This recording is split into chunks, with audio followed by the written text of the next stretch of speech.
Okay, ito. Lakad tayo. Punta tayo dun sa workshop ni Junjun. Lakad lang naman. Ito eh. Tatawid lang dito sa kalsada. Ayan, ganyan na muna. No? Ito, wala pa yung, hindi pa dumadating yung order natin ng PID para dito. Wala pang dating. Tagal na. Kasi wala dito sa atin. So, ito na yung mga gamit namin para sa oven. Ayun. Kompleto na. Hindi pa pala kompleto kasi wala pa tong pinaka nito.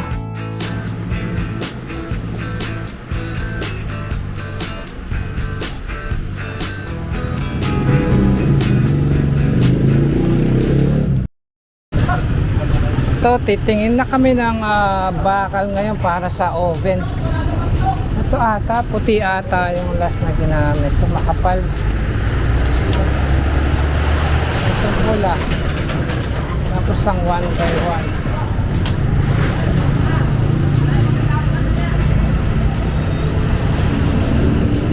Ito, puti. 1 and 1/2. Okay, sige. Tanong tayo ngayon dito.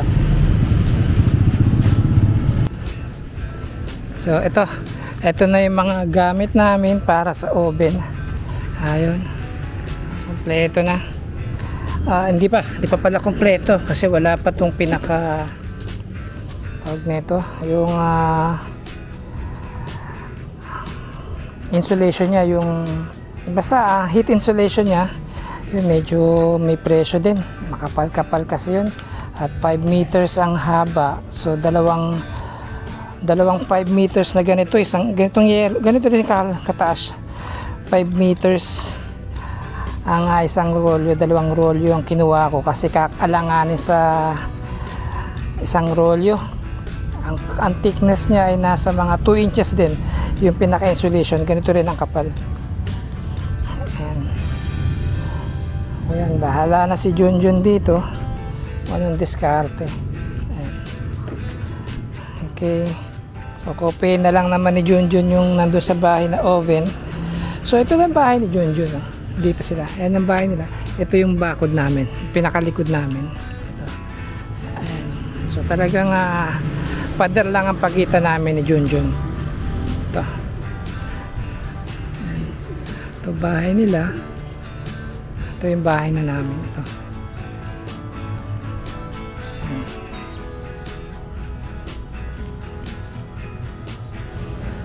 Ito pa pala yung hinges. Ibigay ko din pala kay Junjun itong hinges na to. Binili ko pa ito sa sa Binondo, sa may Gandara. Doon kasi maraming mga parts ng mga metalworks, tsaka mga surplus ng mga motor, lahat mga maraming piyesa doon. Ito pinuntahan ko sa may Binondo, Gandara Street. Hinges to. Ayan siya. At pinakabalot-balot pa, sandali. Ayan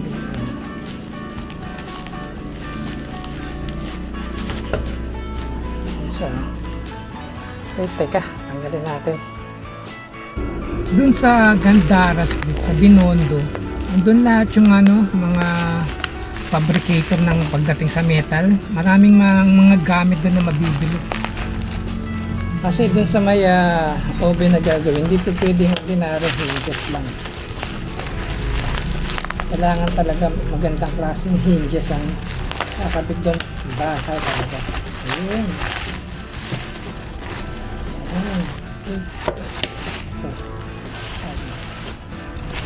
Magandang klase talaga. Siya. Matibay-tibay talaga to.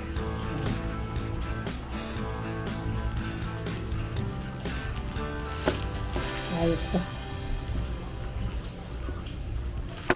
Good. Ayos na yan. Okay na to. Yan. Oh. Dalawa siya. Kaya na to. Kasi 4 feet lang naman ang taas niya. At 4 feet by 2 feet lang naman yung pinaka pintuan. Ayan siya. Okay. Good.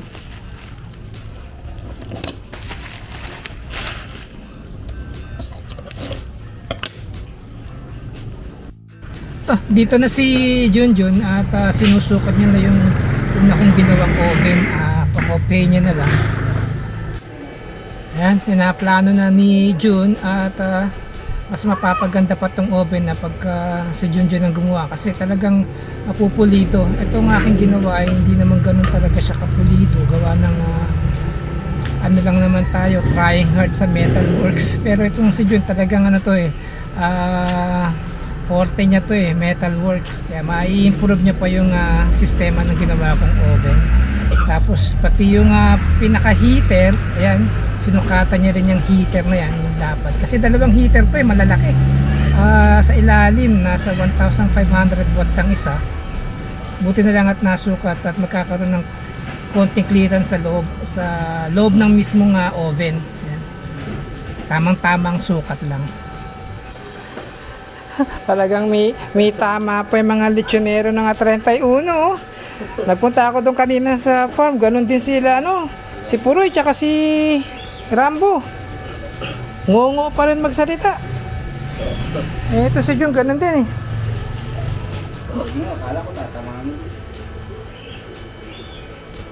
Ito, bali ang kinabit namin, ang binili namin yero ay yung makakapal na talaga.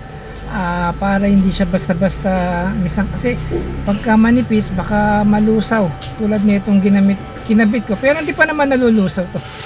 Hindi pa naman lusaw, medyo manipis to yung kinabit ko dun ay binili naming yero dun sa gagawin namin oven ni John ay mas makakapal siya, mas makapal na bakal ang ginamit ko doon.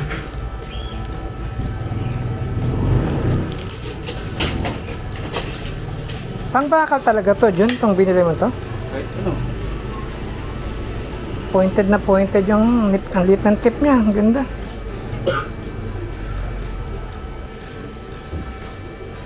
Ay, 4 feet yan yung 4 feet sukatin mo nga ulit, Jun, kung 4 feet nga.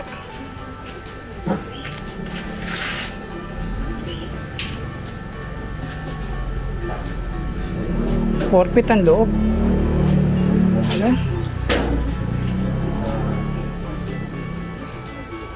Alanganin pala yung mga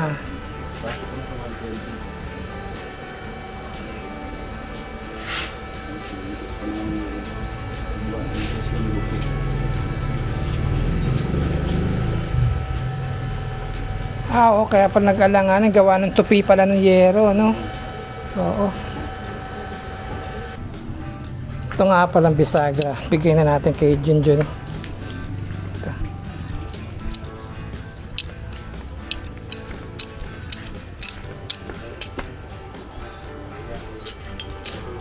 Ito pala dyan yung bisagra.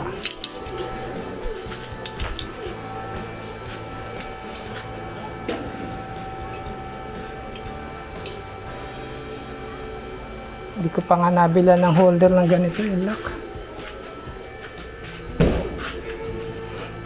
sa labas. Oo, sa labas lang. Ganyan lang. Pwede pa nga palang tabasan magkabila. Para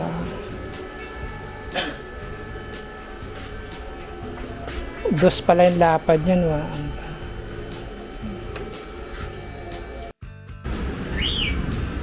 Ito na ngayon yung ating magiging harapan ng console. Kung yun dati ay nakapatayo, ngayon ay gagawin kong ganito na lang siya, nakapatong sa ibabaw ng oven mismo. Kasi pag nasa gilid ng oven, yung space pa, malaking sinasakop niya. Kaya kung ganyan ko siya, nakapatong sa ibabaw ng oven, naka-maximize yung pinaka-oven na pwedeng mailagay sa gilid. Hindi tulad ng andito yung control panel, let's say ito yung black ang oven, tapos andyan siya, sayang yung space. Kaya kung nandito siya sa ibabaw, yung buong enclosure ng oven ay maisisingit kung saan saan. So ayan, so ito nilagyan ko siya ng masking tape para maging pattern ko. Ayan siya. Naging pattern yan. Tapos ito yung mga, okay, wait. Andito ang breaker. Oops. At ito yung pinaka timer. Halikabukan na. Ayan, tapos yung ating itong ating control ay yung magnetic contactor. Ito yan dito. Tapos ito ay dito. Medyo itaasan natin ng kaunti ito. Yan, ganyan ang mangyayari.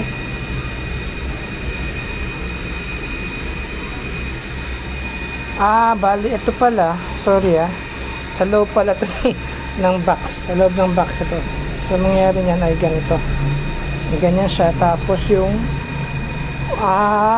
wala pa yung aking ano pala, yung pinaka thermostat nya. Wala yung pinaka thermostat pa, baka mamaya dumating. Ito dito yan. Ngayon, ipapattern ko muna ng ganito, no? Ipapatong ko lang lahat ng mga device para makita ko kung mag-umpugan ba sila o tama lang yung spacing. Spacing muna tayo bago ko talaga ifa-finalize yung kanyang pattern, yung kanyang sukat. Yan, bali ganyan na magiging itsura niya ngayon. Kasi dito yung isang PID, yung ating thermostat, pinaka-controller ng init. Bali ganyan ang setup natin. So yan, ganyan siya. Okay, baka mamaya dumating na isa pang controller. Okay, so, kahit siguro ito gitna ako na lang ito. Yan siya. Okay, ang ginagamit kong panukat talaga caliper, millimeter na ang ginagamit ko para siguradong yung kanyang magiging butas ay hindi ganong kaluwag, hindi ganong kalaki yung magiging clearance. Kaya millimeter tayo, mas maganda na yung millimeter ang ating magiging sukatan. Ito sa paglalagay ng mga device at pagbutas sa mga device sa may panel ay hindi lang spacing ang ina-anticipate dito, kumbaga pati rin yung yung wiring, kasi itong mga device baka maging obstruction sa linya sa wiring, kaya kailangan meron pa ring spacing para sa dadaanan ng mga wires, para hindi kung saan liko-liko dadaan, baka mag-spaghetti yung mga wire pagka naglinya na. Sa ganito kasing paglilinya ng mga wire ng mga devices niya, kasi dapat pwede kang mag left to right ang start or right to left para yung flow ng kuryente ay may direction din naman.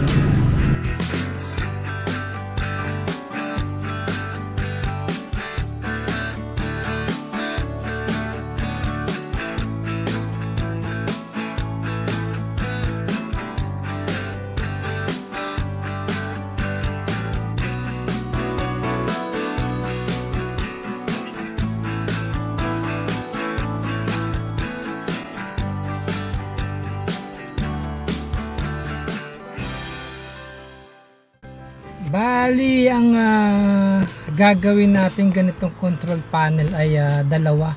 Itong kanyang pinaka-console, isang sa Guagua at isang sa Tacloban, tawid dagat.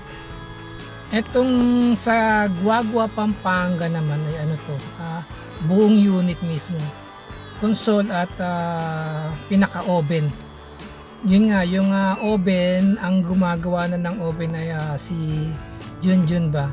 Sa kanya ko na pinagawa kasi mas pulido. Yun nga, tulad na sinabi ko kanina, mas pulido gumawa si Junjun pagdating sa metalworks, at may ibig ko sabihin ay ma-improve niya pa yung sistema na ginawa kong oven. Mare-reinforce niya kung paano niya pa mapapatibay, paano niya talagang ma-eskwaladong sukat. Kaya ngayon sila Junjun ay inumpisa niya na rin yung enclosure ng oven. Parang naririnig ko kasi kanina yung mga grinder na, yung mga yero na kumakalampag, malamang ay sinisimula na ni Junjun ngayon yung aking oven. Tapos itong isa naman nagpagawa, taga Tacloban naman siya. Ang pinagawa niya lang sa atin na yung pinaka console lang ba, control panel, at nakaabang na lahat yung wire at ipa-plug niya na lang sa kanyang oven. Kasi meron na daw siyang oven na pinagawa, enclosure doon, at lalagyan na lang niya ng heater at i-connect dito sa ating ginawang console para pagdating sa kanya nito nga pinaka control panel ay plug and play na lang siya. Bali si sir nga pala ng taga Tacloban ay seaman, nasa barko pa siya ngayon. Ang uwi niya ay sa 3rd week of January, yun ang sabi niya, at kukunin niya dito mismo sa Pampanga tong control panel.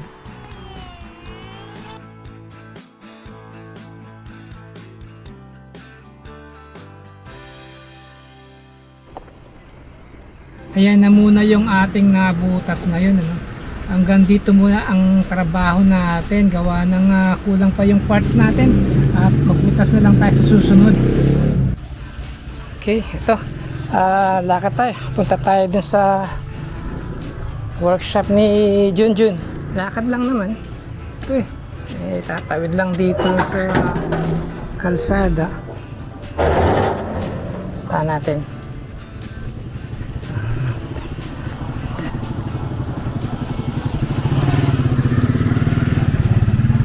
Ito ang tindahan nila Junjun at ito na siya. Ayan na siya ay bumukas. Ayun.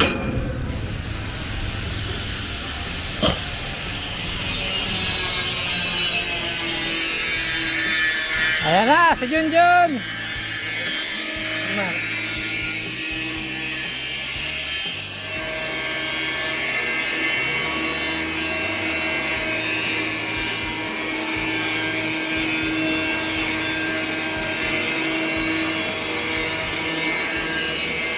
Yung loob para yung rack mo. Oo, kalabas na lang. Oo nga. Oo. Sa loob na yung unahin namin yun. Oo nga ka. Kasi pati yung wiring niya kasi. Oo, para may latag mo yung wiring niya. Insulation, yung heat insulation din kasi. Oo. Sa likod ng daan. Nakapalaman. Oo, nakaipit na. Ha? Oo. Yun. Tsaka kasi lalagyan din natin dyan yung yung pagkakapitan ng katol natin, yung heater. Nakatornilyo yun dito sa ilalim. Oo, yung heater. May pagtutornilyo yun din. Para matibay-tibay.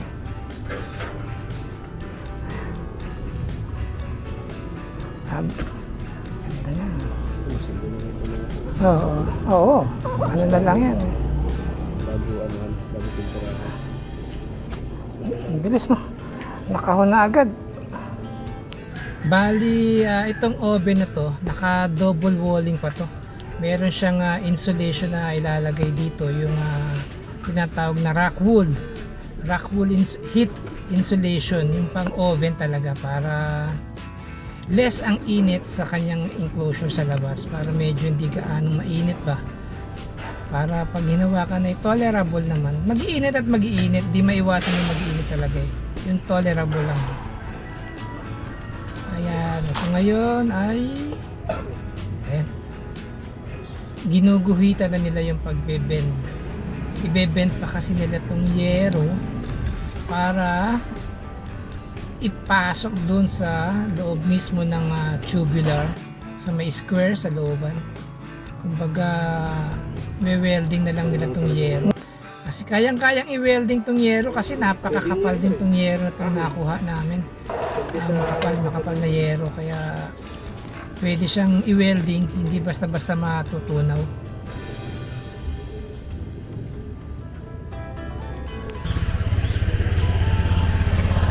Ay pala, ayun pala si Kuya. Oo. Ito pang kilo, no? Pang ano yan, pang...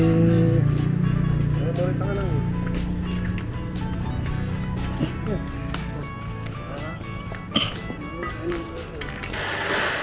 Ito, meron akong gamit na para pagka magbe-bend ng yero. Ito, kinakalang lang siya, tapos pupukpukin. Kasi gawa nga ng matigas tong yero na to, hindi na kayang i-bend to ng price lang basta-basta. Kailangan ay meron talagang tinatawag nitong pang kilo. Kasadya ito nung aming ano talaga, latero. Stainless to eh, kasi yung dati sa shop namin, naglalatero, ito yung gamit niya. Iniwan niya sa akin kasama yung ball hammer. Kaya yan, may pamana ako sa kanya. Ayan, malaking tulong yan. Ayan, gamit ko din yan nung gumawa ko ng oven tsaka ng enclosure ng pinaka-control panel. Yan, malaking tulong sa akin. Madami na rin na bend na yero sa akin yan, yung gamit na yan. Yan, na bend na nila yung edge ng yero, mga ilang cm siguro, mga 1 cm lang siguro ang na-bend nila na yero para magwe-weldingan. Ngayon yan, ilalapat na nila yung pinaka-yero mismo sa isang pisngi ng oven, ipapasok nila yan sa gilid at nakaano yan, nakasingit mismo sa in between ng tubular, kaya hindi makikita yung welding o yung pagkabit ng yero na yan kasi nasa likod at nakatago siya, hindi kita. Ika, asan ba yung martilyo at ay aabot natin sa kanila. Ito, martilyo. Lagay lang natin dito sa natatanaw nila at aabot at para hindi na sila aakyat. Lagay na lang din natin dito pati yung kilo, malamang gagamit ng kilo na to dito. Ayan. Ano nila, minamount at nilalapat nila mismo yung yero doon nga sa may tubular. Ayan. Okay.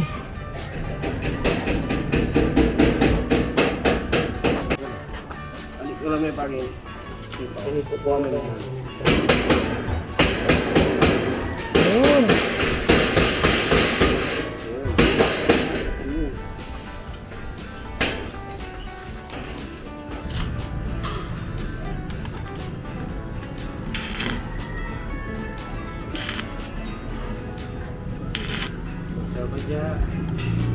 Yan na yung enclosure ng oven, nakabox na siya. Kanina lang umaga ginawa yan, no? Baka mga 10 o'clock na nga ginawa ni Jun to eh. Nakita pa kami kanina sa Rich Sand at namili siya ng gamit. Ako din ay namili ng gamit para doon sa control panel. So ayan, hanggang dito na muna tayo. Ito naman ay powder coating oven serie. Tuloy-tuloy ito, i-serie natin ang paggawa ng oven.